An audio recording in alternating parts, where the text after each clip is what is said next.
broken my chains. I will never again have a master. I will never let another rule over me. I will never return to the Empire.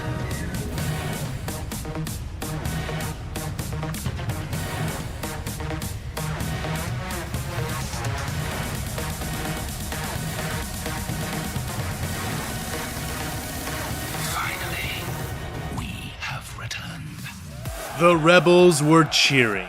Hollow displayers flashing and speakers blasting music among the massive, disordered and armed crowd. One of three massive armies composed of local Axumites which had converged on the Basilica battlegrounds. Though they were the farthest away, located near the tail end of the crashed Providence class, the smallest of the three large groups, and the one which had seen the least amount of combat, they still celebrated the victory with audacious vigor. Young men and women fired their weapons skyward, cheering through the beating, thumping music. Others danced in the streets, exalting the end of the Imperial occupation. Many of the older members of the crowd busied themselves guarding the scores of captured Imperial prisoners they had taken. A few walking about and distributing the confiscated weapons to those who needed or wanted them. What combat there had been had not lasted long, and under the leadership of the man who had rallied and brought them here, victory had been rapid and relatively bloodless. Though only a quarter of those present were aware of the fact that, had it not been for this figure, they would have wound up aimlessly wandering around the streets of Axum like so many other mobs which had taken to the city. But no less would have been expected of him, for the common word among the masses was that this man was a Jedi. That was what Sando had been sent to find out. Himself and 9 other clones having been sent by Master Obi-Wan Kenobi to discover the truth, and if the man was of the Order, to reconnect him with the command structure. But as the clones were rapidly discovering, finding any one person in this mess was nearly impossible. They formed a loose wedge with Sando in the lead, carefully but firmly making their way through the crowd as they searched for the man matching the description they had been given. At the very least, the rowdy mob was not sore at the sight of them. Sando feeling an out-of-place elation as he navigated through the many young fighters who had come out to support the Republic's liberation of Axum. They cheered even more loudly as he and his brothers came into sight, thanking them as they passed, slapping their backs and shoulders, all smiling while they jostled the clones with their gratitude. I could get used to this. We're heroes! Uppers said into their squad comm, waving and pointing at the crowd around them. Don't let it go to your head, Up. These folks may be smiling now, but the public is fickle as a lightsaber. The moment you get comfortable with all their praise is the moment, Hardway began to say before being cut off in the comm by Sando. Give it a rest, Hardway. After all we've been through today, this is the least that we deserve. Enjoy it while it lasts. He said, shaking hands with one very enthusiastic Bith freedom fighter. They would activate their helmet speakers to ask the crowd questions from time to time, though just being heard through the bleating music was difficult, much less getting back intelligible answers. The floating drone and droid speakers which hovered over their heads blasted out their heavy beats, so loud that Sando's visor trembled in sync with them. Many of these devices also bore flashing lights and projected holograms as they flew and floated over the heads of the Axumites. Saluting troopers, the flag of Axum, the wheel of the Republic, and many words and slogans like freedom, victory, and down with the Imperium floated high or danced low among the jostling crowds. Combined with the smoke all around, which reflected the lights oddly, and the soft thunder coming from the burning sky above, the environment formed itself into an aesthetic which struck Sando as one he would have only expected to find in a fever dream. like a party held at the end of the universe, the young and the old and all the living, rallying under the dying stars to face the end of time as an army of one. He shook his head, refocusing on his task, and turning when he heard someone call for him over the comm. "Hey, Sando! I think I got something," said Upper. Sando bowed his head respectfully to the person he had been trying to speak with, awkwardly breaking away and then doing his best to push past the convulsing, cheering press that stood between him and his brother. When he finally made it, Sando found Upper standing with an Ithorian, the large alien pumping his fist into the air and cheering his own chant of, "For the Republic! For the Republic!" through the loud, head-mounted translation device which was converting the groans and moans his species could emit into basic. "What's up, Up?" Sando asked through his comm. "This guy here has some interesting intel. Listen," Upper said in response before turning to the cheering alien and tapping his shoulder, getting his attention before switching to his helmet speaker and yelling through the crowd and music. "Tell him what you told me," Upper directed, pointing to Sando and taking a moment to make sure the Ithorian, who seemed certainly intoxicated, understood who he was gesturing towards. The Ithorian rebel nodded his broad head after a moment and came closer to Sando, speaking in a loud, audible voice thanks to the speakers in his translation device. "Your buddy is looking for the boss, right? Well, I don't know where that guy went, but I know that he didn't show up alone. When he came up and found our group, he had a few people with him already, like 2 or 3 who then hung out real close to him," the Ithorian said. "So he wasn't alone. He came with more people?" Sando asked, the Ithorian flapping his head again in response. "Like who?" Sando asked. "Like her, over there," the Ithorian said, pointing towards a nearby loose crowd of dancers. Sando squinted at the moving, waving group of various species and styles, all of them swinging their limbs and shaking their bodies as bright, holographic projected lights swept over them in various hues. "Which one?" he asked the alien. "The one that's in black with the blonde hair, the small one," the Ithorian said in response, pointing more intensely as if his long finger could lead the way alone. Following the given description, Sando located the one he was talking about. She was a human woman, or girl perhaps. It was a little hard to tell. She was thin as a whip, her black bodysuit and oversized black trench coat barely disguising that as she danced. Her head was a tangle of mid-length blonde hair, which she waved about without any care as she moved and jerked her body to the beat which surrounded the crowd. The ball-shaped droid above the dancers strobing her with red, green, and white. "So you think she knows where the leader is?" Sando asked. The Ithorian shrugged in response. "I don't know, maybe? She's one of your best bets, I'd bet," he added.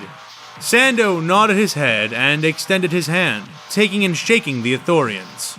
"Thank you, you've helped a lot," he said to the grateful rebel before turning and angling his way towards the dancing crowd.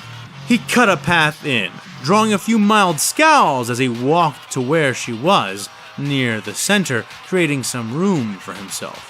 Up close, he could see she was indeed no child, but certainly not entirely well either. The woman looked to be about halfway to emaciation, with dark bags heavy under her eyes. Though she did not quite have hollow cheeks or an overtly sickly pallor, something about her struck the clone as undeniably off.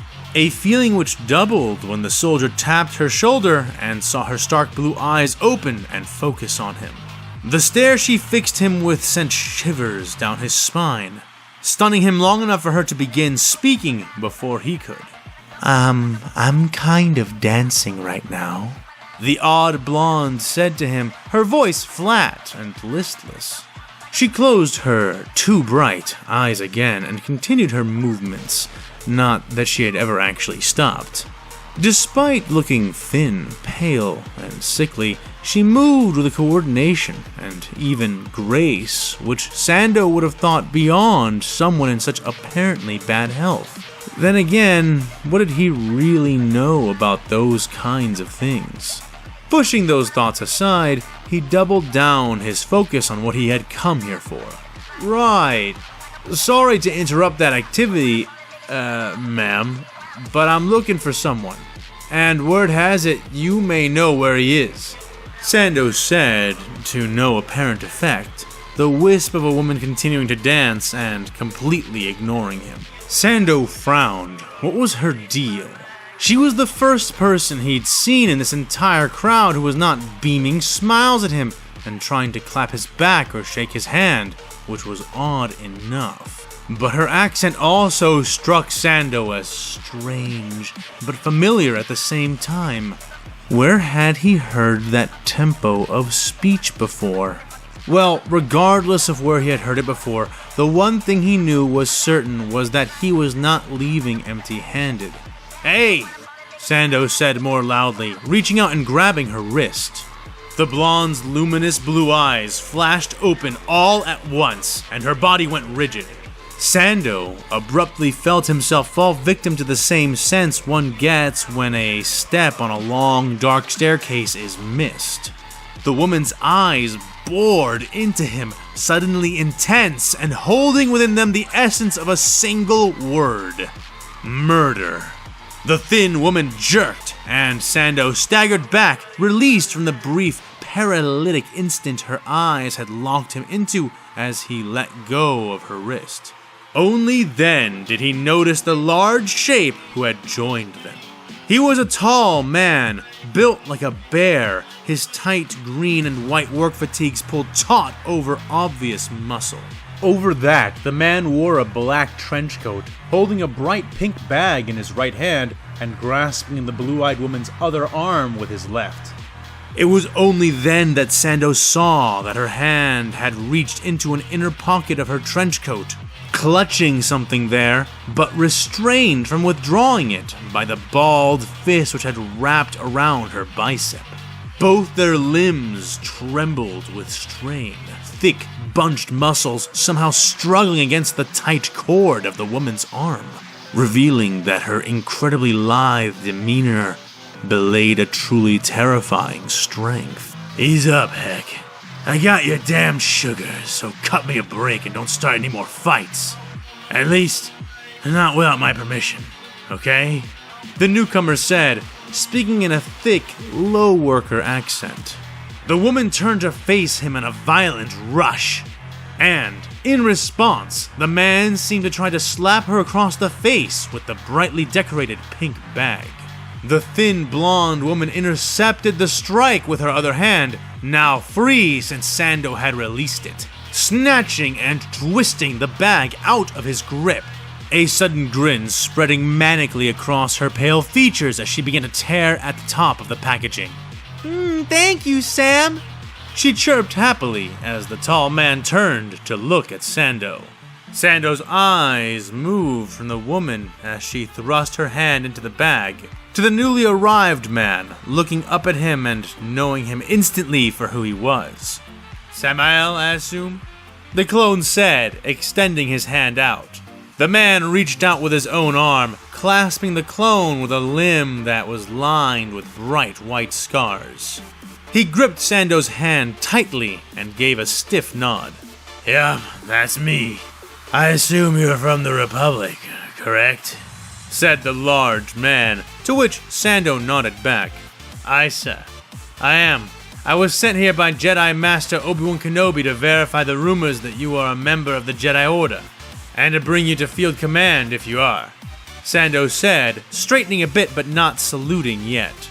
The man rubbed the bristling stubble that had been growing over his pale face, flexing his jaw for a moment as he paused to think.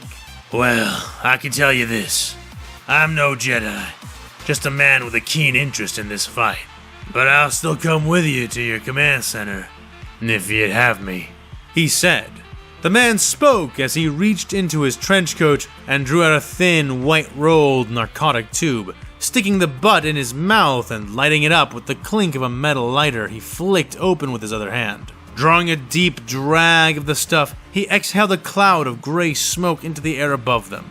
The obscure phantom haze was immediately targeted by the floating droid which was flying over their heads, which projected several colors and images into the drifting cloud. The clone paused to consider for a moment, but then nodded. You may not be a Jedi, but if you're head honcho here, then I think it's still for the best if we take you back so the generals can coordinate with you. Did you want to bring anyone else? Sando asked, watching as Samael turned to regard the thin blonde woman behind him. She was crunching and slurping noisily over the bead-like hard candies her thin, gloved hands were shoveling into her mouth, though, luckily, the bag she was drawing them out from seemed to be very full. She looked ecstatic, as though the sugar she was devouring was the equivalent to a 5-star meal, and Samael seemed to scoff and shake his head lightly at the antics. Heck, I'm leaving for a while to do some work. I'll be back later. Go find that man we met, Jimson, if you run out of sugar. No fecking fighting, heck. I'm very serious.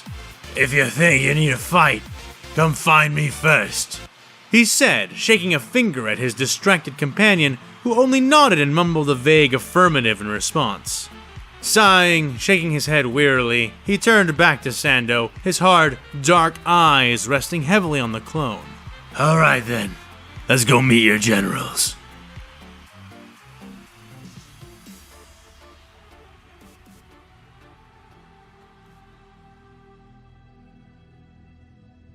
Ayla had her eyes closed, her body curled in the back of the transport, sleeping soundly, if uneasily, under the watch of Captain Graves. The clone commando sat on a container full of Bacta rebreathers and medical supplies, most of which had been used up. He had been attached to the 327th Star Corps for nearly the entire war, had served alongside General Sakura countless times. And yet, Graves had never seen her this exhausted before. He had been receiving status updates from the front near the Basilica, but had restrained himself from rousing Ayla to inform her. She needed this sleep more than any of them, especially since he knew that she would insist on taking a personal, hands-on approach to the retrieval of the other Jedi, whether they were secure or in trouble. Captain, 40 minutes until we arrive at their last recorded location. The pilot radioed back to him. Aye, good. Keep us on course, Leadhead. I'll wake the General when we're 10 minutes out. He sent back through the comm in his helmet. Sir, just so you know, there's a storm front coming up on us. Looks like a nasty squall, and it's got odd readings coming out from it. Might be a chemical storm caused by the fighting, said the pilot. How much will it delay us to go around it? Captain Graves asked. Roughly 30, maybe 40 minutes, Leadhead responded. The commando paused to think, weighing the options in his hands. It had taken them 4 hours just to get out this far, adding 40 minutes on the way there, then another 40 on the way back. Does it look like too much trouble to fly through? He asked. Not at all, sir. I think if we seal up the gunships and use the environmental controls, we should be fine. It's not melting buildings or anything, Leadhead reported back. Okay, then we'll risk it. Fly us through. General Windu demanded we get the rest of the order here as soon as possible, and I don't feel like ticking that Jedi off, said Graves. Wait, exclaimed a voice from behind him. Graves turned his helmed head to regard General Sakura, who now stood, awake and at his side. The captain looked cool and collected from the outside, but all he had managed to do was keep from jumping or wincing at her sudden appearance. Heart bumping in his chest and only slowly calming as the Jedi walked past him and activated the door controls. The enormous wall door of the Lat gunship slid open to the whistling winds outside. Tranquility becoming chaos, a chaos Ayla pushed herself into, hanging out of the ship by one arm and one leg as she angled herself to look into their path and the storm they were approaching. Graves could see it too, or rather, its wide flanks reaching out to either side of the horizon. Something about it twisted his guts. And it wasn't just the odd red coloring of the clouds and rain. or the serpentine crimson lightning which swam through both. A moment later, he realized what it was which he found so unnerving. The storm was moving, rushing towards them, even as they rushed towards it. Faster and faster, growing to either side more and more, they approached at what appeared to be a gaining speed. Ayla swung herself back in, face clouded, obviously troubled. "General?" Captain Graves asked. She snapped her eyes up at him. "Order the pilot to go around. I don't want any of our gunships even touching that storm for a moment," she said. "Aye, General, but you should know, it will delay a significant..." Graves began to say. "I don't care! Do it, Captain!" She suddenly snapped, eyes wide and shot through with red veins. Graves snapped a hard salute and tapped his helmet comm in response. "Led, bring us about. Signal all the other gunships to follow us. The General wants us to go around the storm, with a special emphasis on not touching it. Copy that?" he said. "Copy, Graves. Course correcting now." The pilot calmed back, banking their gunship as Graves went to close the door, but was held up by the outstretched hand of Ayla Secura. Before them, they could clearly see the storm, whipping and whirling wickedly, the sheets of rain and streaks of rotting red lightning almost appearing to outline odd, horrific shapes amid the chaotic downpour. It hurt the clone's eyes just to stare into it at all. But the General did not even blink, her own eyes wide and swirling with the reflections of the tempest before them. She muttered something, and Graves stepped forward. "What was that, General?" he asked into the wind. She did not turn to regard him as she answered, nearly breathless, but audible. "I've seen this storm before," she said in a shuddering whisper. Graves knew not how he heard her, but he did. "Where?" Graves called, but she did not answer this time, though he could see that, whatever the answer was, it was wreaking havoc behind her eyes. Vague, repressed memories she had only recently burned away began to swell behind the fabric of her mind, burgeoning and growing like horrific hidden tumors among her thoughts. Ayla had seen this storm before, had seen it from inside, but not with her own eyes. This was one of the memories that the Inquisitor she had faced had forced into her brain, choking her with segments of his own fell existence, and his encounter with this storm had been one of the strangulating fingers he had used to overwhelm her. The Jedi Master staggered, leaning against the side of the open door, one hand reaching up to cradle her head. From within her pulsing, aching skull, a hailing storm of repressed memories were welling, seeking to break free and gradually succeeding. The lapses in her defenses allowed some of those damaging moments to re-enter her thoughts, like titans slipping their chains to invade the sanctum of her mind.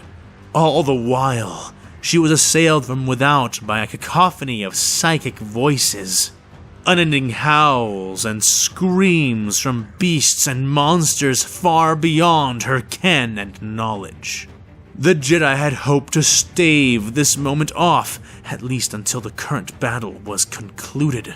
But her proximity to this storm, whatever it was, had forced the confrontation between herself and her flash-burned thoughts to occur much sooner than she had anticipated. "Keep us clear of the storm and on the path for the mission," Ayla said as she closed the door herself, straightening as she pressed the button and walked on shaky legs to the back of the transport, sitting and crossing her legs. "I will be unable to command for a time. Until I awaken from this myself, I am not to be disturbed, and you are in command until I resume my post. Understood?" she would ask as she straightened her back. "Aye, General. Good luck," he said with a nod. She smiled briefly, but then stiffened her features and closed her eyes. And then she opened her mind and every box she had sealed within. It was at last time she reckoned with the darkness that foul Imperial had thrown over her, and here, guarded by her clones and away from the din of battle, she knew she had a better chance at victory against it. A better chance, but she also knew there was no certainty. Taking a breath in, she recalled the words of Master Yoda, and slowly released her held breath in the form of a whispered mantra. "Do or do not," she muttered. "There is no try."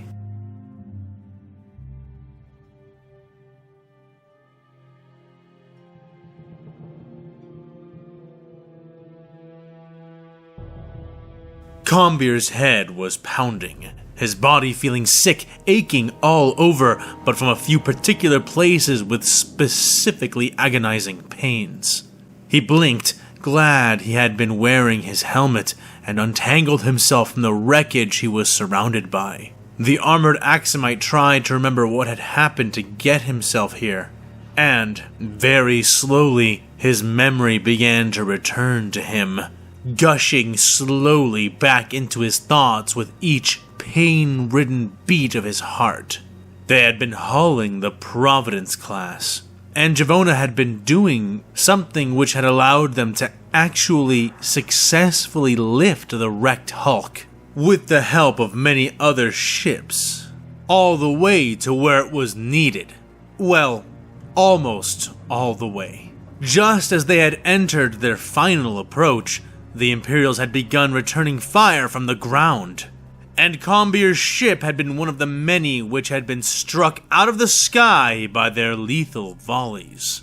He could hear the ghostly sound of the screaming alarms, now all silent, could remember the sound of his mother's panicked voice as she warned them all to brace for impact. Their ship being torn to ribbons by a cascade of flak fire which quickly overwhelmed their civilian shields. They toppled end over end out of the air, engines combusting as they did and flinging the freighter further, faster, their ship smashing into the ground and flipping like a coin. Meanwhile, they were trapped inside the tumbling and turning vessel, everything ripping apart around them as Combier, Venora, and Javona were tossed and thrown about in their chairs. Everything came to a jarring, violent halt once the ship finally crashed to a smoking rest, less than 300 meters from the Basilica gates. His own chair had come entirely loose of the floor at some point, leaving Combier covered in metallic detritus and sitting at an awkward angle. The young Axumite heir knew not how long he had languished there, unconscious and immobile within the burning wreckage of his family's ship. But he did know enough to guess that it was probably for too long. He carefully pulled himself free of the chair he had been bound to, and the wreckage which pinned him, finding that his armor had protected his body against most things, but it had done comparatively little to shield him from the impacts he had suffered during the crash. That being the case, however, he had to admit that he was very lucky to be alive, and that was luck that he soon discovered was not shared by everyone else. Combier felt his heart freeze in his chest as his eyes looked up to see the bloody remains of his mother, her body pummeled and twisted, her armor having been far less able to resist than Combier's own. Panic flooded his veins in a cool, soul-crushing rush. He crawled over to her, frantic and suddenly unheeding of his own injuries. "No, no, no!"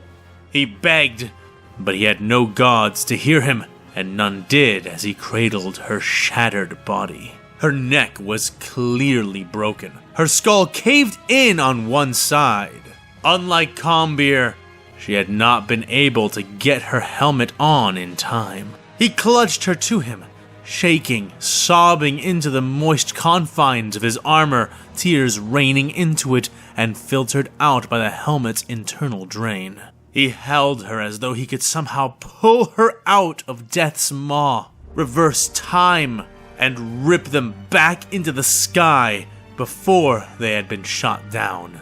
But, of course, this was impossible. And more, the horrid truth sank its teeth into him as reality dragged him forward. The wreckage shook and trembled around him, and Kambir slowly became aware of the sounds of battle being waged just outside and around it. Had they been there all along, or were they just recently arrived? The Axumite could not tell one way or the other, but decided that the last thing he wanted to do was die here as well. He carefully laid Venora's body down amidst the remains of the ship, closing her eyes and crossing her hands over her chest, taking one last moment to mourn his mother before forcing himself to move on.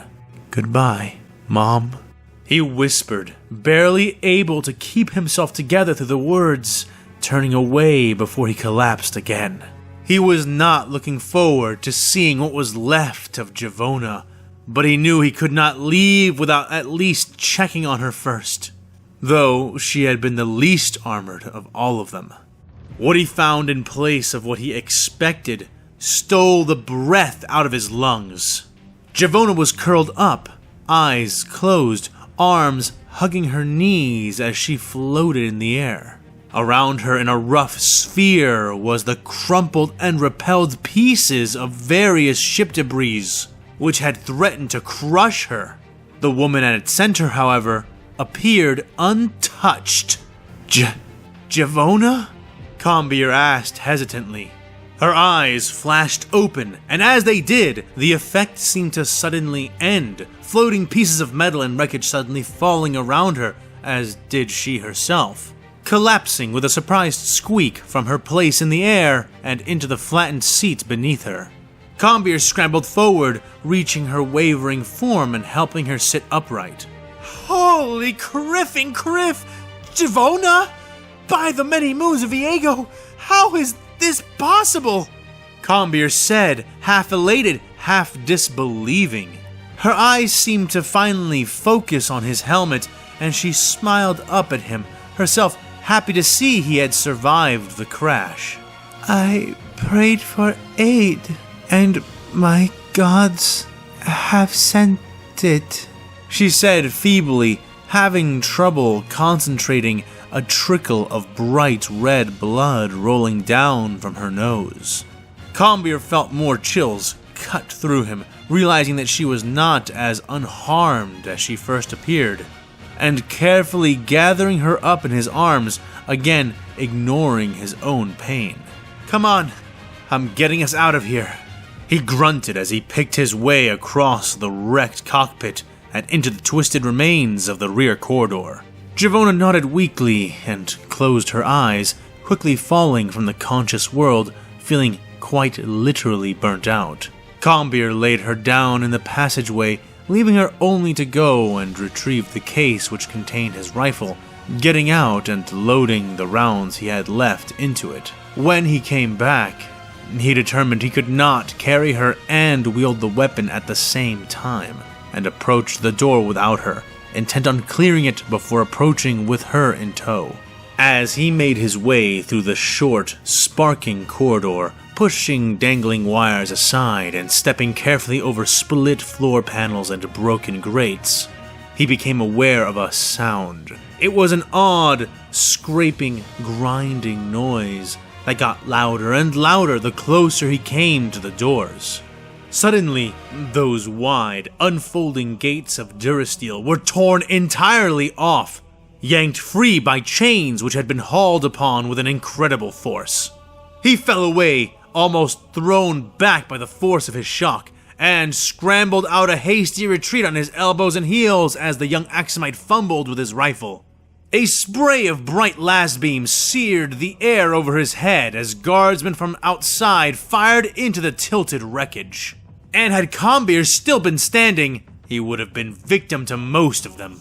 Following that volley, 4 men charged the entrance, each of them dressed in glossy red and black suits composed of some kind of rubberized material, and each hefting a bayoneted gun.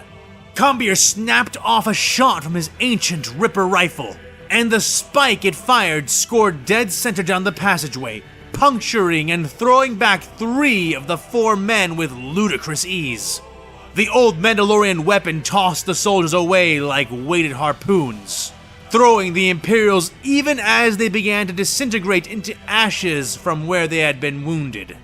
But one yet remained, and he seemed not to mind the fate of his fellows in the least as he angled his rifle down and speared heated agony across Combier's body. The advanced armor once more saved his life, reducing what would have been a myriad of fatal wounds to several first and second degree burns scattered over his chest and stomach. He hissed in pain, but that did not stop him from reorienting his long gun barrel and firing his next shot, which flew wide as the Imperial soldier kicked the barrel high, jerking the whole gun out of Combier's hands. Moving with the instincts of a Force sensitive, Combier did not even hesitate, reaching down with his now free right hand and snagging his blaster pistol out from its holster at his side, all the while clamping around the legs of the faceless Imperial with his own and rolling. The maneuver threw the soldier down to the ground just as Combier drew his sidearm, twisting to shoot at the imp who had fallen on top of him. His shot scorched and punctured the man's left hand, forcing the fully suited soldier to relinquish his gun as he used his remaining hand to grab Combier's weapon, wrestling with him, both men grunting and gasping as they fought for control of the pistol. But even one-armed, the Imperial soldier was exceptionally strong, and Combier found himself losing the contest.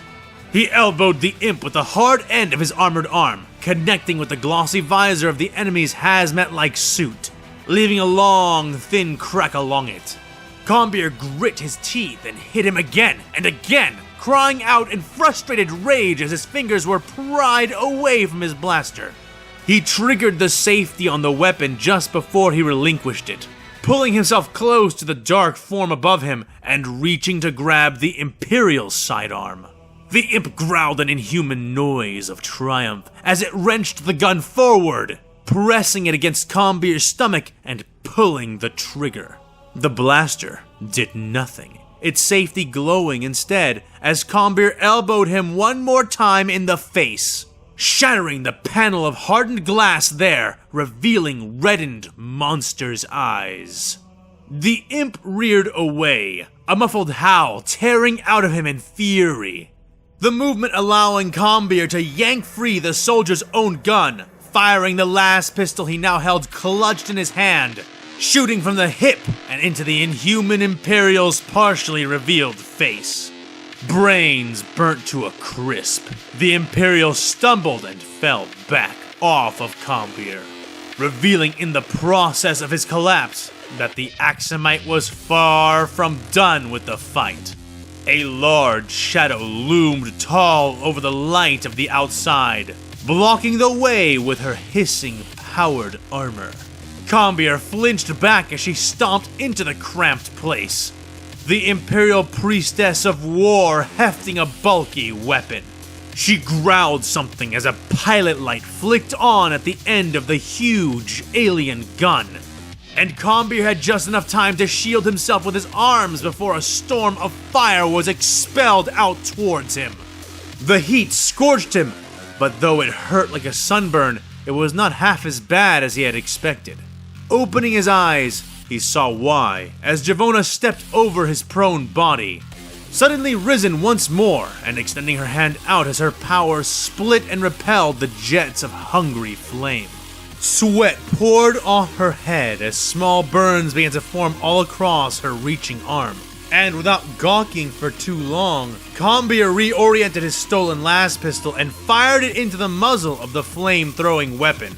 The Imperial sister spat a curse in her language, ceasing her assault and contemptuously tossing the wounded flamer aside, moments before it combusted, coating half her armor in oily tongues of persistent fire, none of which seemed to affect or bother her at all as she withdrew a power maul from her belt.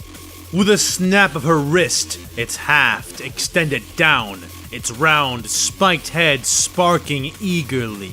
Combier felt his face drain of all blood as the woman approached, his counterfire pinging and burning ineffectively off her armored body. She kicked him hard, knocking all of the air out of his lungs and bruising his ribs as she raised her power maul to strike Javona. The insane sister of the Imperial Faith wholly focused on her now. The bald woman recoiled in sudden fear, extending both hands to shove the encroaching enemy away. But as the invisible force hit the Imperial sister, the boots of her armor sparked and coursed with magnetic power and held her fast to the floor, allowing her to continue her approach.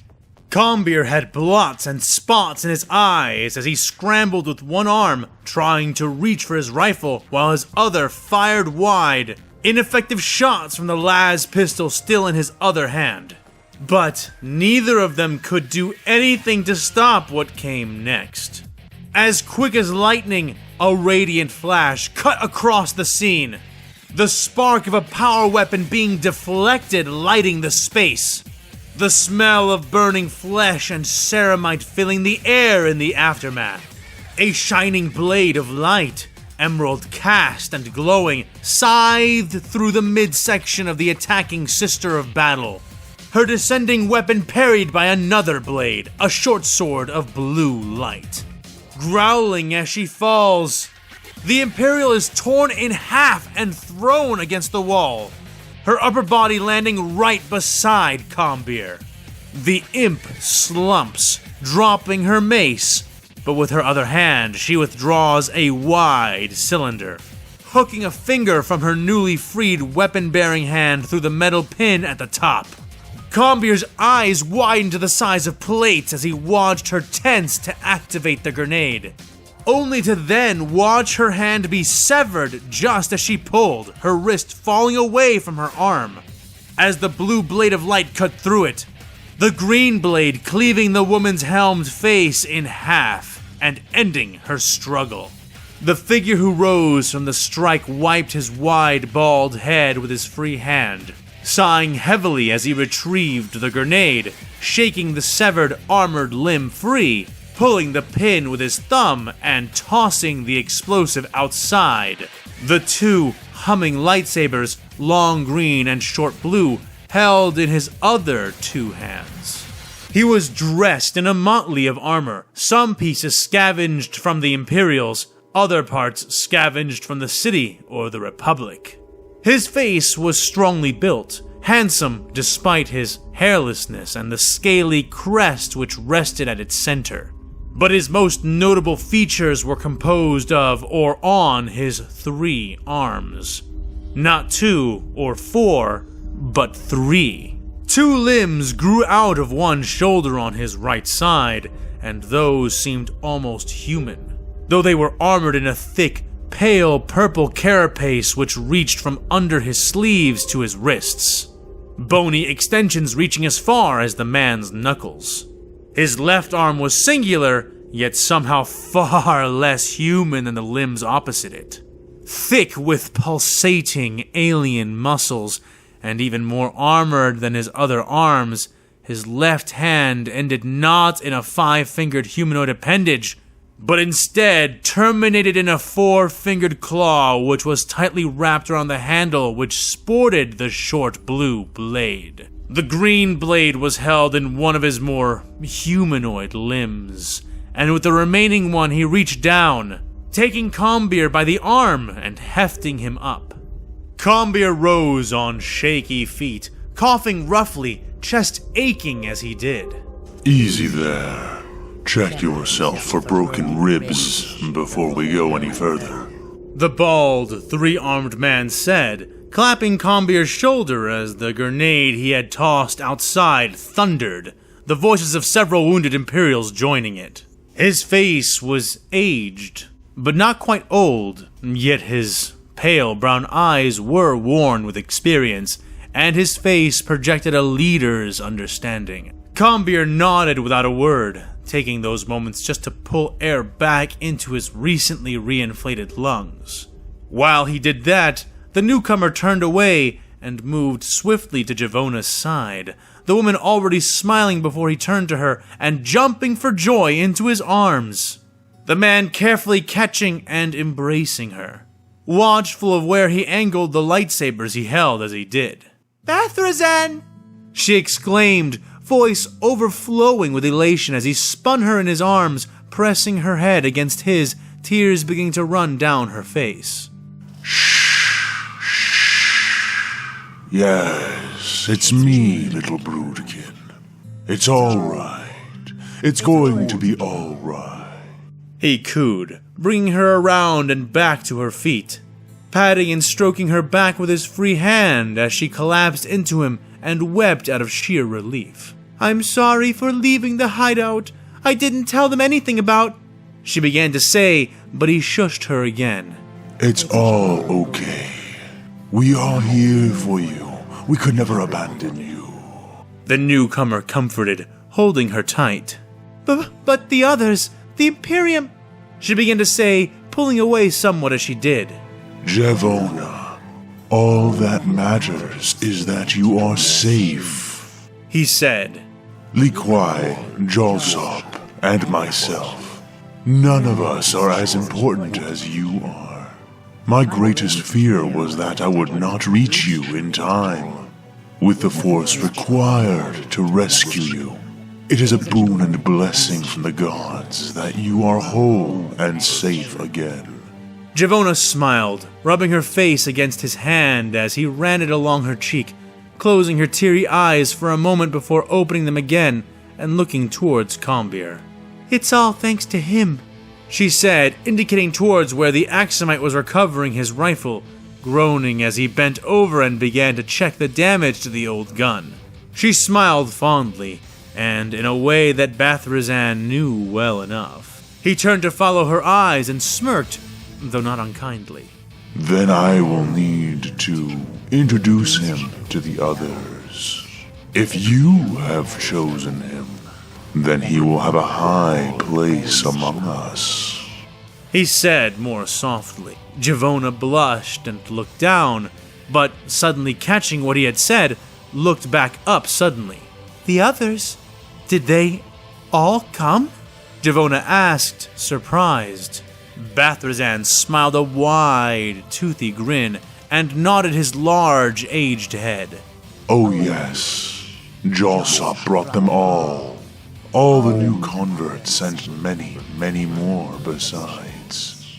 Jal wants to use them to completely destroy the Imperials on this planet, he said, souring slightly at the end. "And you? What do you want now?" she would ask him. Bathrazan straightened with a sigh and began to face Combir, readying to welcome him more formally as he sensed the Axumite would soon be joining his family. You know me, Javona. I am a preserver. I just want to save those I can and get them away from the death camps.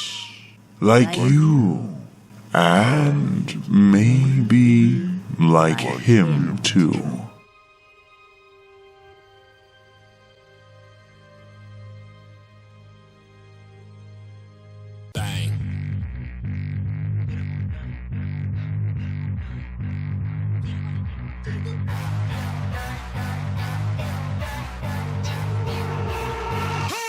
Trying to start a riot. Who in here trying to start a riot?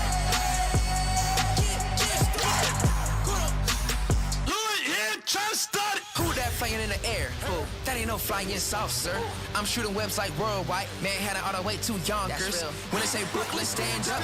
You better just fix your posture. And every hero needs this theme song. So Who in here trying to? you ain't got a chance, boy. What you think? I'm doing everything but the kitchen sink. I try to be feeling in the neighborhood. I know all the little grannies wanna sip their tea. And here you come, all barging in. All ugly like a brown fur cardigan. We can skip the monologue and the arguing. I'm like, Who in here trying to start a riot? Who in here trying to start a riot?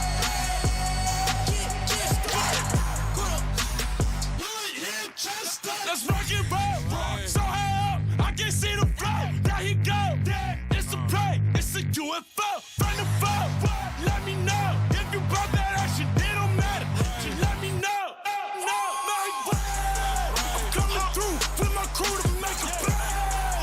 I don't need no super suit, I'm feeling brave. Don't be a hero, turn around and walk away. Wait. Who in here trying to start a fight? Who in here trying to start a fight?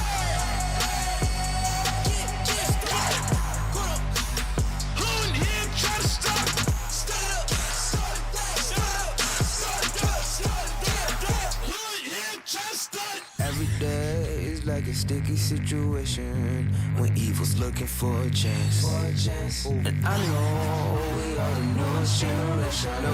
We got the power in our hands. Web slinging through the trenches. I'm coming through with my crew to make a play. I don't need no super suit, I'm feeling When I say Brooklyn stands up, you better just fix your posture. And every hero needs his theme song, so who in here trying to start a fight? Trying to start a fight. Who in here trying to start it? Bang.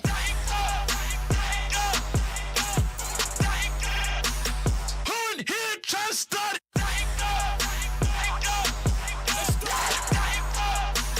Who in here trying to start it?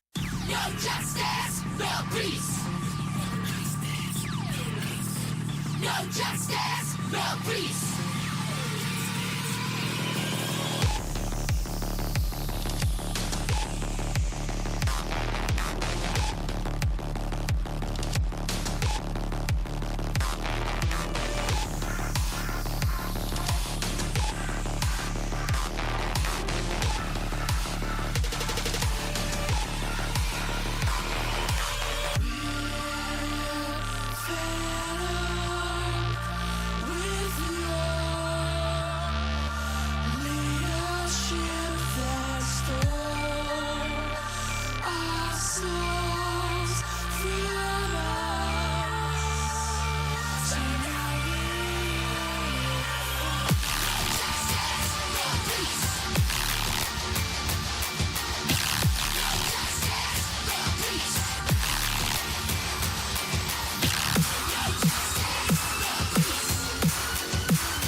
Farnes groaned feebly, wincing, head throbbing in the darkness. "Nerva!" he called through a scratchy, dry throat. He could still feel her vaguely behind him, but she was still and silent. The cockpit of the Knight had been crushed just as the night had been, the already cramped space crumpling until Farnes could barely move, and becoming deprived of all light. None of the controls he could reach were responsive to his touch, and it took him what felt like hours to finally properly judge his own physical condition. He had hit his head hard, and was bleeding from a gash somewhere in his hair. He was constricted into a half-standing, half-sitting position which left him leaned far forward, his chest barely able to take a full breath in without touching the pushed-in blank screens and panels of the forward console. He was sure that all his toes were broken, maybe even more of his feet, but he could move them enough to judge that he was not pinched or stuck. There was not enough space for him to turn to closely examine Nerva, but after listening very closely and holding his own breath, he was sure he was able to confirm to himself that she was still alive, still breathing, just unconscious. That was the only bit of potentially good news he had, though, since, alive or dead, they were trapped by the closed, unpowered hatch of the Night Walker. After enough squirming, he was able to work his sidearm las pistol out of its holster, and managed to painfully haul himself all the way up to the closed door.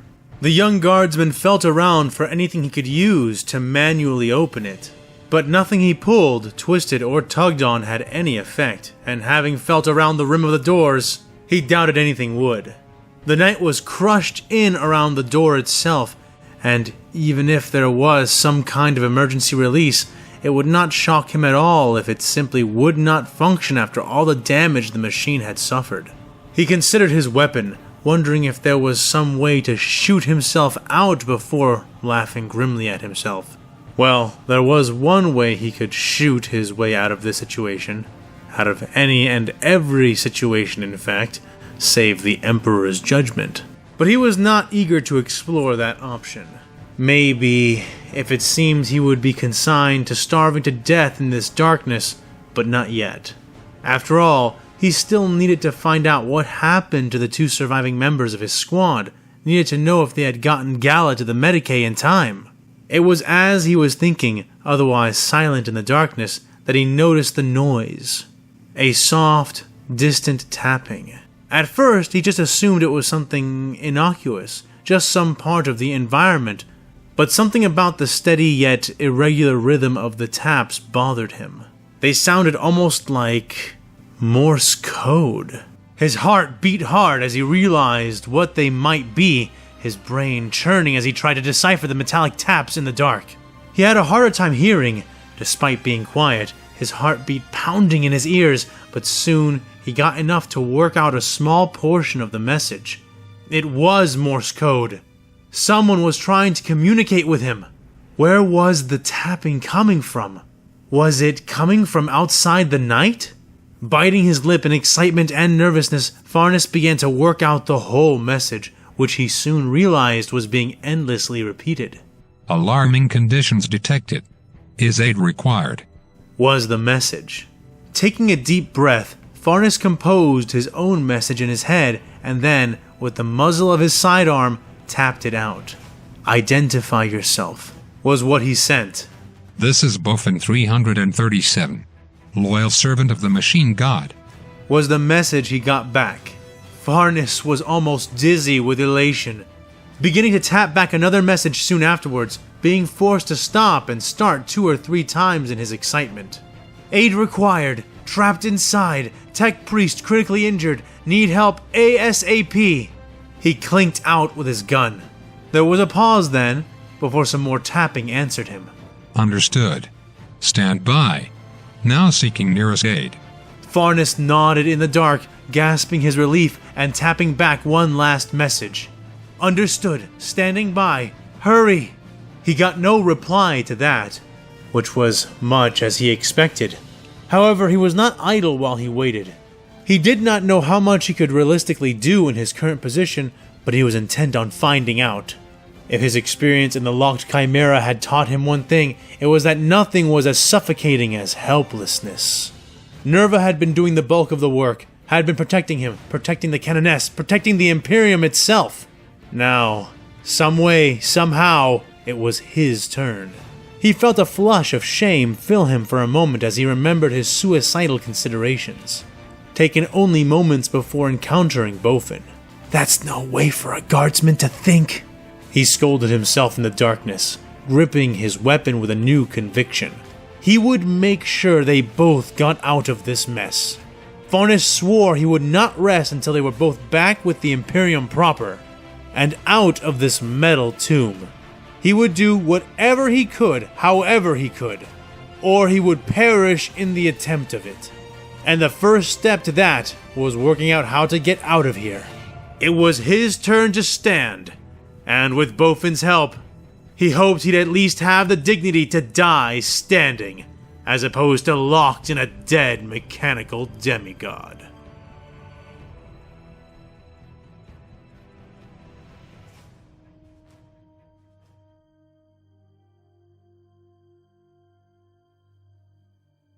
Mace Windu stood within a tall spire, the room he now commanded having been converted into a forward command post from a Hollow Network media center. A hollow projection table, several stations, and many large pieces of communications equipment had been brought in and set up. He leaned over the table, viewing with clarity the battle now taking place in the crushed avenue leading up to the Basilica. The blue units of the 501st poured down like a purifying flood from the top of the crashed dreadnought, hitting all sides of the red-lit surviving Imperial forces just as the withdrawn troops who had surrendered the avenue suddenly returned, catching the Imperials between them. To add to that, crowds of yellow combatants were charging up from several of the larger adjoining roads. Axumite freedom fighters, from the looks of it, and they were hammering into the Imperials hard from 3 separate sides. Though one of these 3 mobs seemed far more effective than the others.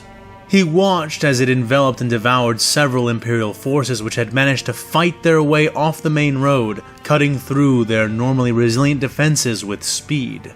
But it was not long before their canny enemy began some kind of effective recovery, the Basilica gates flying open as reserve soldiers poured out, lancing into groups of clones and rebels in order to extract those they could from the clutches of death. Windu helped to organize the counter-offensive from this omniscient position, but even so, the Imperial rescue team still managed to stall their advance long enough to rescue many otherwise doomed Imperial forces, all of them retreating into the gates of the Basilica compound. Mace ground his teeth together as he observed it. Despite their earlier bombardment, the walls still stood, and the grounds within them were heavily fortified. "Should we prepare our forces for an assault, General?" asked the clone commander who stood to Windu's right. He shook his head, looking at the trooper, one of Ayla's men, his armor chipped in some places, blackened in others. The room was mostly lit by the shine of computer consoles, and what sunlight managed to make it through the line of windows which created one wall of the room, most of them already cracked or partially shattered. The Jedi Master sighed heavily, leaning forward over the holographic battlefield and closing his eyes for a moment. "No, assaulting now will only bleed us even more. Find out if those Axumites have a leader, and get me in contact with them if they do. We need to coordinate with them if it is possible. Have our forces surround the Basilica. Either we are settling in for a siege, or we are containing them to the temple grounds until the rest of the Order arrives." Mace said, the clone saluting as the doors leading into the room slid open, permitting Ahsoka Tano and Captain Rex to stride inside. The ex-Jedi stood straight, hands folded behind her back as her eyes met Windu's from across the hologram projecting table. Both warriors now marked by the battles they had endured. Rex himself was no less worse for wear, his armor chipped and singed in several places, a few flakes falling off as he snapped a crisp salute. "Commander Tano, Captain Rex, it's good to see you are both safe, and though your entrance was a bit dramatic for my tastes, I cannot argue with your results. Well done," he said, his face softening as he regarded the former Padawan. Seeing her now, Mace felt a pang of remorse for his and the Council's hasty decisions surrounding her trial. She had the makings of a true Jedi, strong in form and spirit, and that strength shone through now as she stood wreathed in the glory that came from being the one who rescued the entire assault. Ahsoka Tano, the ex-Jedi student of the Chosen One, still holding strong long after so many others within the Order had fallen or lost the strength to go on. He was coming to understand that her departure from the Order was a larger loss than he and the others had been willing to admit at the time, and one he hoped would prove ultimately temporary. Same to you, Master Windu. I was afraid that seeing you here would mean that we had lost the shipboard contest, but it looks like most of the Order is still standing, she said, gesturing to the Jedi around them, many of whom were helping to coordinate the clones as they enveloped the Basilica. We disabled their vessel, for the most part. Doing any more would have demanded a higher price than I was willing to pay. Besides, we may have come back with an even larger prize in the destruction of one ship, but never mind that for now. How are your men doing? I can see even from here that you are not without your own losses, said Master Mace Windu. Ahsoka nodded, and Rex stepped forward, projecting their numbers in a report displayed from his wrist-mounted holoslate. Right you are, General. Taking the ship was no mean feat, and we did still lose some men in the crash. All in all, however, the 501st is ready to help reinforce a Star Corps wherever we are needed. Hope you don't mind, but some of our men have been a little proactive when it comes to upgrading our equipment. Many are using droidmen weapons we took while reclaiming the ship, the clone informed. Mace nodded, waving his hand as though it were the essence of unimportant. As long as they're still firing for our side, I don't care what guns your men use. We are currently moving to seal the Imperials inside their fortress while we wait for the other half of the Order to arrive. Once gathered, we will crush them with a single, decisive strike. It will be over before they even know it has begun, said Mace. If that is the goal, then we should get some clones to work on sapping locations beneath the enemy temple. Here, and here would be the best locations, Ahsoka said, gesturing to a section of the massive city platform that held the Basilica and its surrounding structures up. The image zoomed in to display the breaching locations she was indicating towards. When we attack the gates, most of their forces will be drawn to more defensible locations, and they may not notice holes appearing in these places. If we set up just right and time the intrusions with the main assault, we might be able to smuggle a battalion or two of clones behind their perimeter before they even realize there has been a breach, she advised. Mace looked on approvingly, rubbing his chin for a moment before giving her a sharp nod. That is good thinking, Commander. I'll get some clones on it as soon as I can. I assume some of your men would be up to it? Mace asked, and Ahsoka nodded, though her face scrunched with thought for a moment. We may want to recruit some of those civilian militias then, the young warrior added, zooming the display out and then pointing down into the holographic map at the yellow-colored forces. We may not otherwise have enough men to do it all. I agree my forces should set up the breaching locations, but if they do, there may not be enough of the 501st to completely seal in the enemy. However, if we can co-opt some of these rebel forces, then we should have more than enough to encircle them, she said. Windu looked and nodded, but seemed a bit confused, brows scrunching at her words. I intend to look into that. However, I am perplexed by your concern. I know your forces were mauled by the Imperials in orbit, but do you really have so few men left under your command? The Jedi Master asked, the ex-Padawan nodding her head solemnly.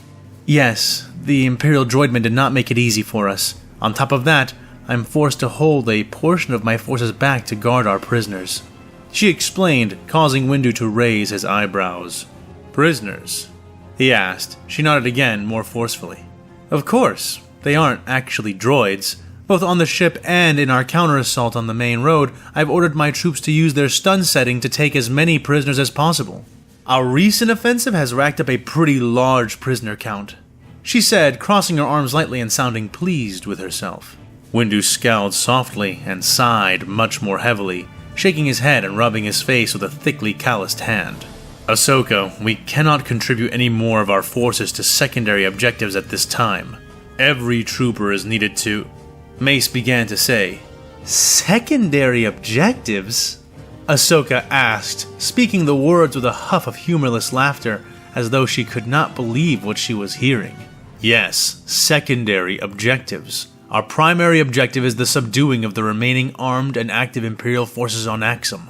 If we are to break through the Basilica's defenses, we need every Jedi and every trooper ready to do their part, not guarding an expanding pool of war criminals. He said sternly, "Master, how are we going to come to a reasonable understanding with these people if we do not even bother to take prisoners? More than half the intel I've gained on them came from one discussion I've managed to have with one of their priests. A priest I captured. Besides, what exactly do you want me to do with the prisoners I do have? Let them go to rejoin the enemy?" she asked, shaking her head and crossing her arms more tightly. "Obviously not," said Windu. "So what? Execute them? Defenseless prisoners? Do I even need to remind you that doing that is not our way?" Ahsoka snapped. "Look, Tano, just do not take any more prisoners. We can recover any wounded that survived the battles, or any who surrendered to us, but outside of that, no more. That is an order," the Jedi Master said in a low voice, his patience grinding thin. "But," Ahsoka began, "this is not a debate. You have your orders, Commander. I expect you to follow them." He almost yelled, slamming his fist down on the table and causing the holograms to flicker. Ahsoka flinched back and then scowled angrily. She grit her teeth and turned back towards the door with an indignant posture, walking away. "Where are you going?" Mace called at her back. "To help my men in securing the Central Avenue, sir," she said over her shoulder before slamming the door button, causing it to hiss and slide open, permitting her to exit. "Come on, Rex," she snapped. The clone captain saluted to Mace Windu once more, before pursuing Ahsoka out the door, the two walking out beside a third party that was entering just as they left. This newcomer was escorted by two clones to either side, the odd alien leering at Ahsoka, who cringed away from the creature as she passed, soon out of sight. I heard you were looking for me. Well, look no further, Master Jedi," hissed this new figure who sauntered into the room. Mace blinked. The man who slid into his command center was unlike any being he had ever seen before. Tall and straight-backed, with a large bald head, intelligent yellow eyes, and a handsome, if stretched, face, this newcomer strode as though he were the one granting an audience to the Jedi, and not the other way around. Most shockingly of all was the man's 3 arms, his 2 right limbs appearing humanoid, whereas the left was composed of an enormous 4-digited taloned claw. "I'm sorry? Have we met? I don't think I'm looking for anyone like you at the moment," Windu said, straightening to meet the man. "I'm the leader of the rebels. I could have sworn you wanted to see me to coordinate. Isn't that right?" The man asked with a serpent's smile, coming to lean against the table. Mace nodded, quirking his eyebrows. "You are the leader of all the rebels?" he asked. "Not quite," was the answer Mace got, but the rough rasp came not from the alien Windu had been talking to, but rather from yet another newcomer who was being escorted in by 2 more clones.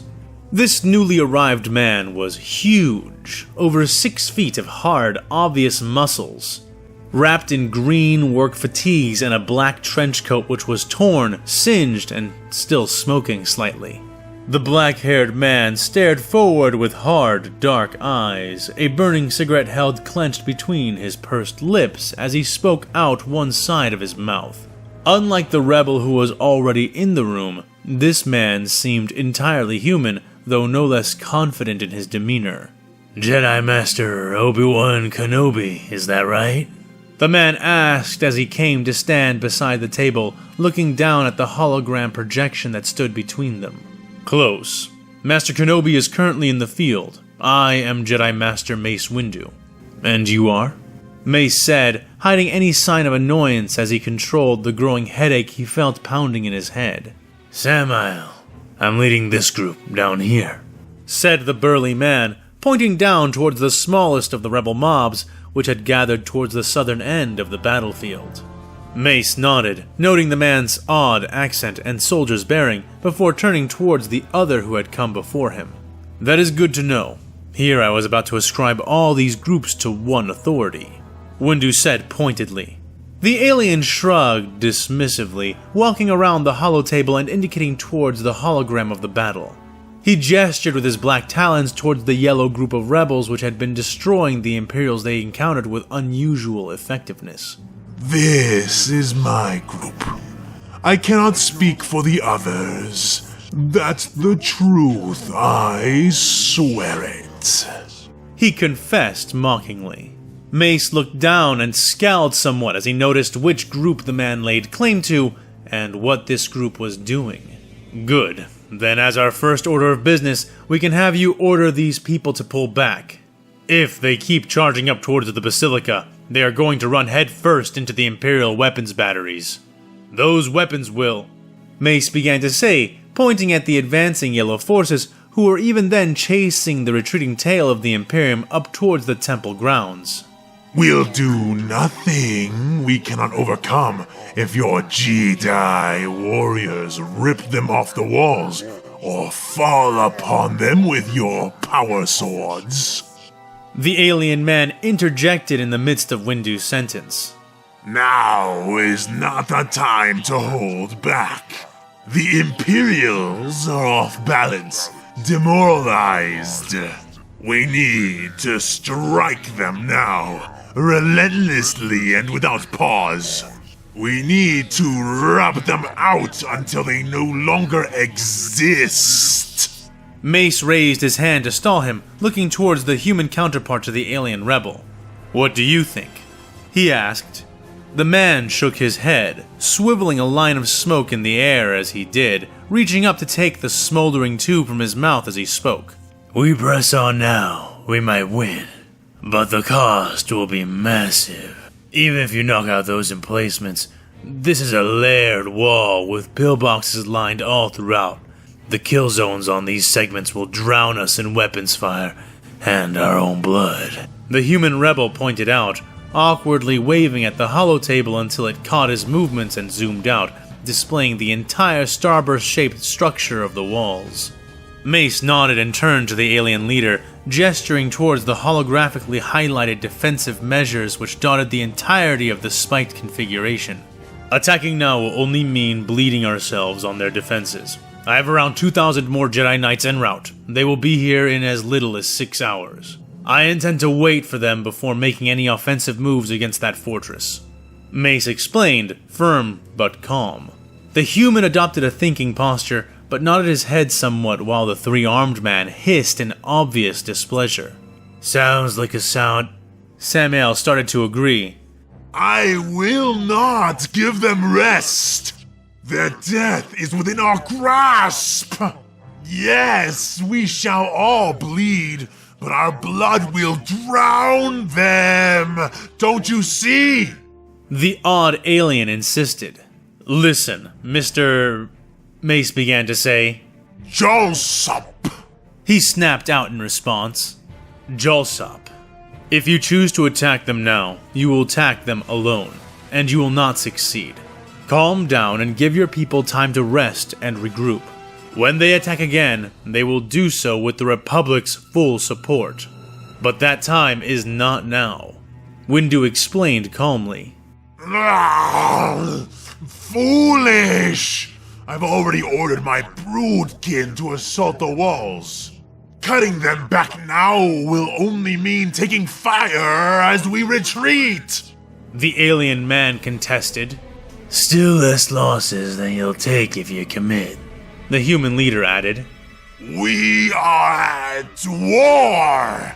Losses are inevitable.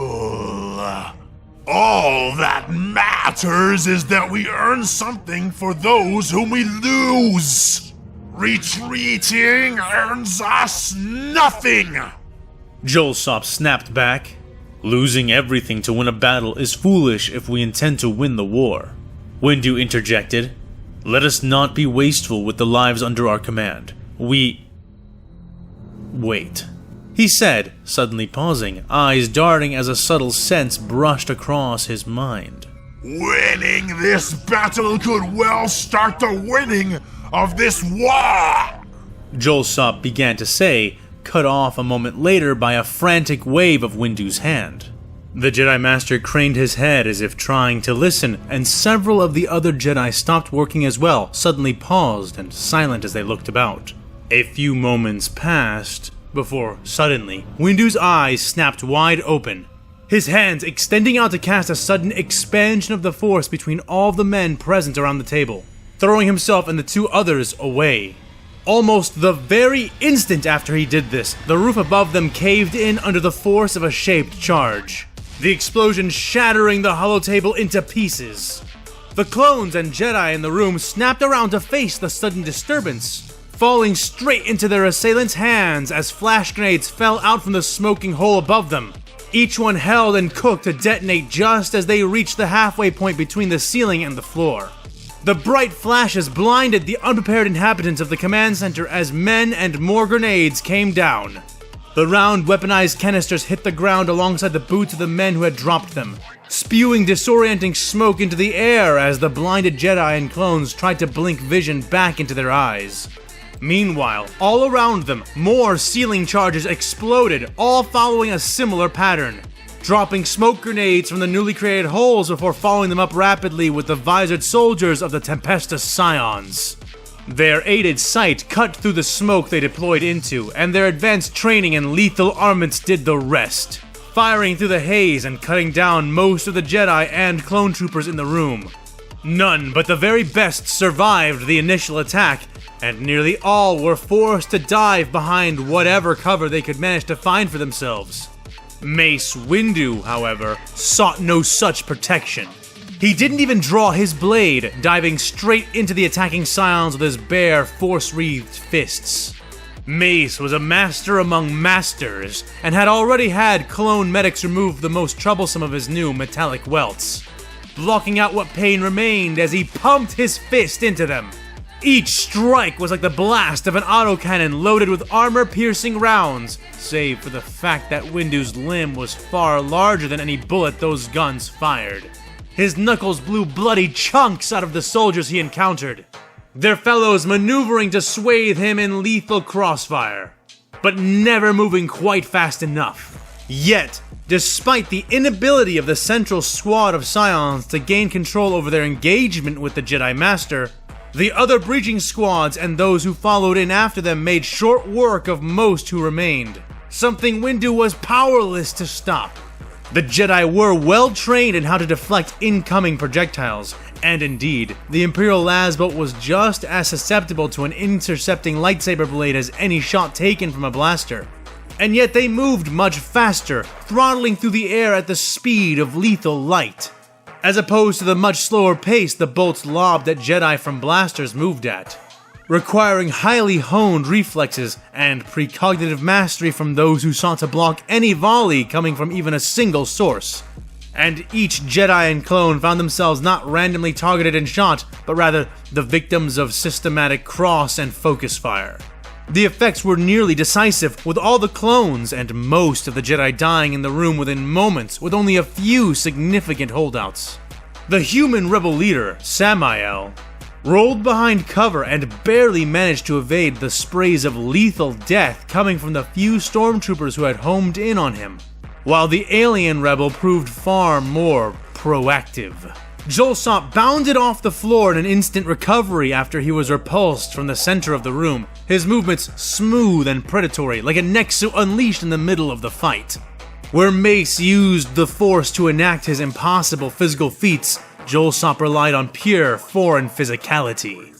Alien muscles pulsated, carapaced flesh swelling and contracting as he ran through the smoke, his inhuman senses making up for any mundane eyesight the obstructions denied him. With the precision and speed of a striking hawk, the gene-thieving alien plunged its clawed hand through the armored chest of the nearest Scion, ripping through the gun the soldier raised to shield himself as though it were but paper. His gore-laden talons exited in a torrent of red, ripping free the Imperial's still-beating heart and throwing it into the face of the next, blinding the Scion just as he lined up shots on the rebel leader. together with the Jedi Master and the few other survivors of the command post. Jolsop began to swiftly return to the Scions the death they had been so eagerly dealing. And in moments, more clones and Jedi were shoving into the room, weapons out and looking for targets. The Scions and their Tempestor Prime were being boxed in, the Imperials backing away towards the wide windows which formed one wall of the room, firing in desperate sprays of strobing lasbolts as they tried to stop the two foes who were tearing through their lines like tinfoil. Moving swiftly, they put their backs to the glass, and then, surprisingly, threw themselves out. Glass shattered, fragments reflecting the sun as they toppled from the side of the endlessly tall spire.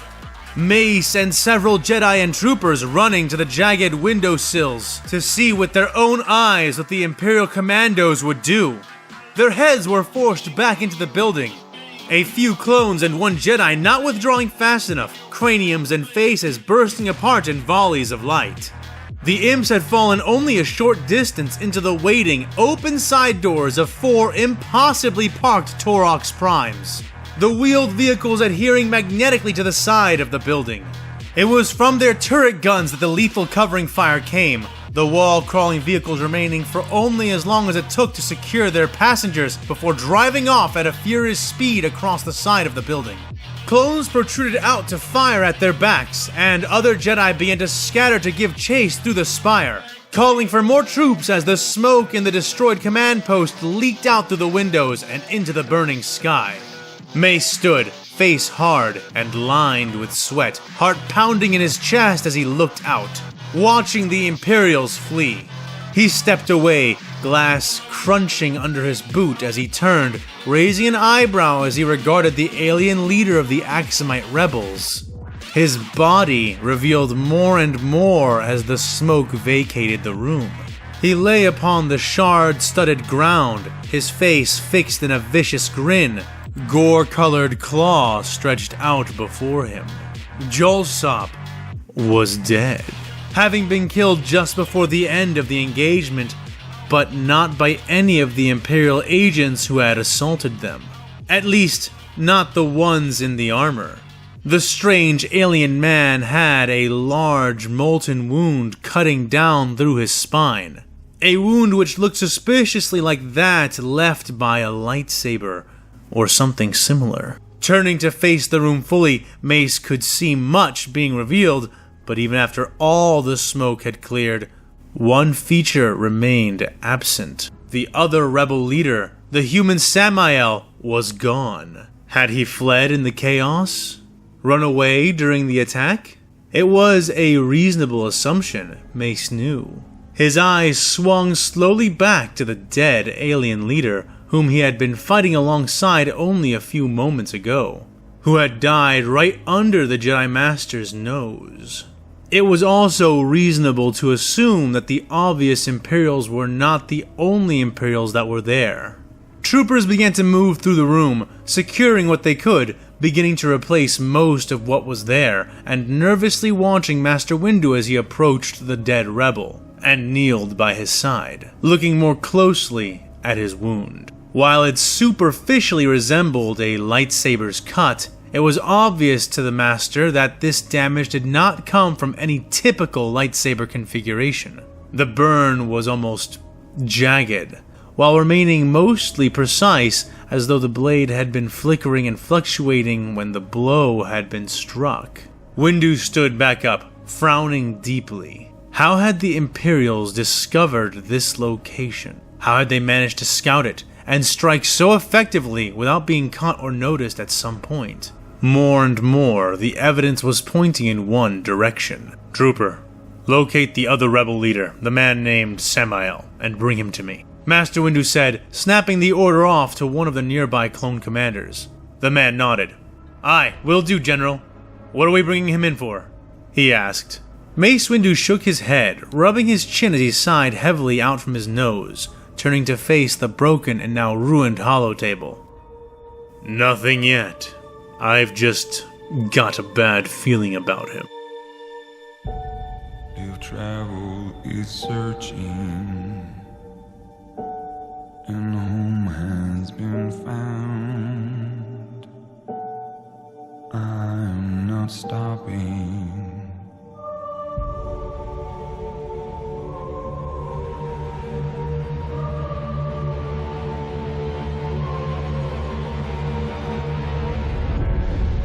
I'm going hunting. I'm the hunter. Bring back the good, but I don't know when, and don't know when.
I'm going hunting.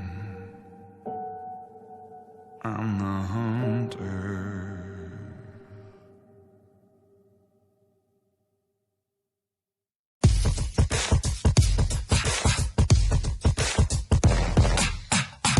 She got eyes like a neon sign, stare you down and make you cry. An iron will and the thirst to kill. You wanna see her stuff, she gonna show you. Her poison lips with the metal grip. She gonna pull you in and bleed you dry. She never miss with the electric kiss. You think you're tough, she gonna own you. I fell for the devil's daughter. I jumped in, yeah, I drank the water. Tell me, doctor, can you fix my brain? 'Cause everyone says I'm insane. Help me loosen this falling chain. There's no use talking, I'm a dead man walking. I was thirsty and I wanted more. Then she burned me with the rebel soul. Tried to warn me and I should have known. There's no use talking, I'm a dead man walking.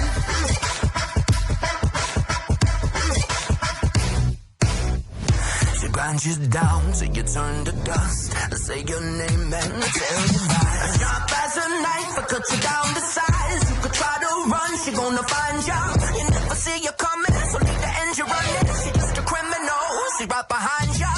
I fell for the devil's daughter. I jumped in, yeah, I drank the water. So tell me, doctor, can you fix my brain? 'Cause everyone that says I'm insane. Help me loosen this falling chain. There's no use talking, I'm a dead man walking. I was thirsty and I wanted more. Then she burned me with the rebel soul. Tried to warn me and I should have known. There's no use talking, I'm a dead man walking.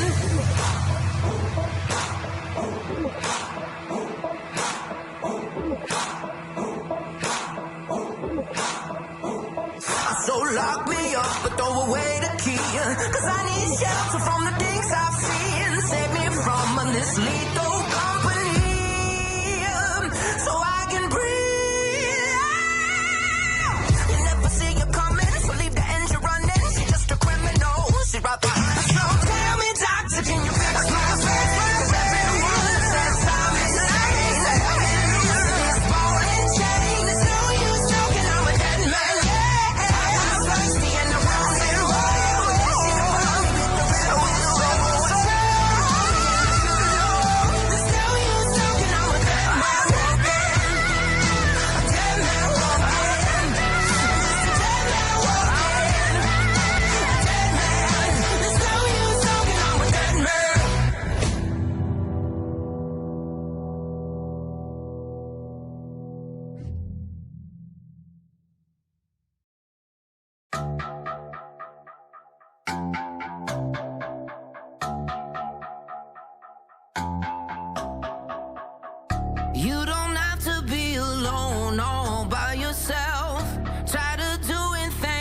just to save your mental health. You made a wish and then you lost it down to wishing well. But when you're with me, there's no need to be. So tell me, is there somewhere else that you wanna